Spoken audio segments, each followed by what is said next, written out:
আমাদের জীবন কখনো দেখবেন পরিকল্পনা মাফিক চলে না, সে তার আপন গতিতে আপন ছন্দেই চলে। যা ঘটে সেটা ঈশ্বরের দ্বারা পূর্ব পরিকল্পিতই ছিল। আমি কাজল, ভ্লগ বাই কাজলের নতুন একটি ব্লগে বড়দের প্রণাম জানাই আর ছোটদের স্নেহভরা ভালোবাসা। সকাল সকাল ঘুম মাখা চোখ নিয়ে চলে এসেছি রান্নাঘরে রান্না বান্না করতে। রোজকার মতো সোনার এখন স্কুলের ছুটি, তবে বড়মশাইয়ের অফিসের ছুটি নেই। ওকে তো রোজ ডিউটি সকালে যেতেই হয়, আর যেহেতু আমি ওকে বাইরের খাবার খেতে দিই না, তাই সকাল সকাল উঠে ঘুম মাখা চোখ নিয়ে রান্নাঘরে চলে আসি ওর জন্য খাবার বানাতে। আর ওর রোজ একঘেয়েমি ব্রেকফাস্ট ভালো লাগে না, তাই রোজই কিছু আলাদা আলাদা করে দেওয়ার চেষ্টা করি।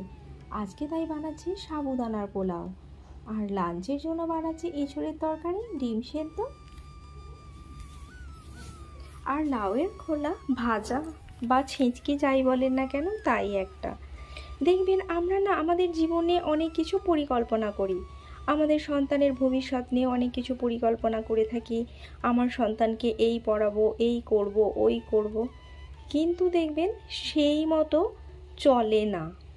চলে জীবন তার আপন গতিতে আপন ছন্দে, যেটা ঈশ্বর পরিকল্পনা করেই আপনাকে এই পৃথিবীতে পাঠিয়েছেন। তাই আমাদের পরিকল্পনা শুধুমাত্র আমাদের মানসিক শান্তির জন্য, এছাড়া কিছুই নয়। যা ঘটবার, যা হবার সেটা হবেই, সেটা আমরা পরিকল্পনা করি বা না করি। তবে হ্যাঁ, যেটা ঘটবার সেটা ঘটবে।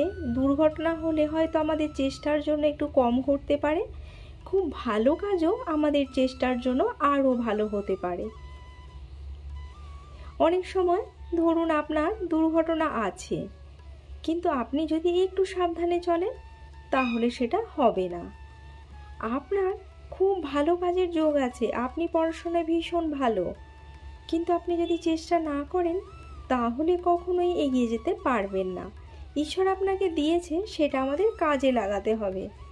তাই পরিকল্পনা করে লাভ নেই, শুধুমাত্র আমাদের কাজ করতে হবে আর চেষ্টা করে এগিয়ে যেতে হবে, ব্যাস এইটুকুই। বাকি কাজ যিনি আমাদের পাঠিয়েছেন উনিই করে দেবেন। আপনাদের সাথে বকর বকর করতে করতে আমার রান্না বান্না হয়ে গেছে, আর চলে এসেছি ঘরের নিত্য নৈমিত্তিক কাজকর্মের জন্য। আর এই যে বিকাল হয়ে গেছে, আর কালকে তরমুজটা আনা হয়েছিল, সোনার আমি এটা জানি না কদিনে উদ্ধার করবো, আর মিঠি দেখুন এর ওপরে উঠে বসে আছে। তো ব্লগটি আজকে এই পর্যন্তই, এই তরমুজ কাটা বা বদকে দিয়েই শেষ করছি।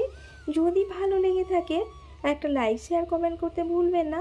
আর যদি আমার চ্যানেলে নতুন হয়ে থাকেন, আমাকে একটু সাপোর্ট করার জন্য আপনি চ্যানেলটি সাবস্ক্রাইব করে একজন ঈশ্বরের দূতের ভূমিকায় পালন করতে পারেন। আপনার একটা সাবস্ক্রিপশনই আমাকে অনেকটা এগিয়ে নিয়ে যাবে। আর যারা ভিডিওটা দেখছেন তাদের অসংখ্য ধন্যবাদ। আর এই গরমে বড়রা ভালো থাকবেন, সুস্থ থাকবেন, ছোটরা তোমরাও ভালো থেকো আর নিজেদের যত্ন নিয়েও সুস্থ থেকো। তো আজকের মতো বাই বাই বন্ধুরা, দেখা হবে আগামীকাল নতুন একটি ব্লগ।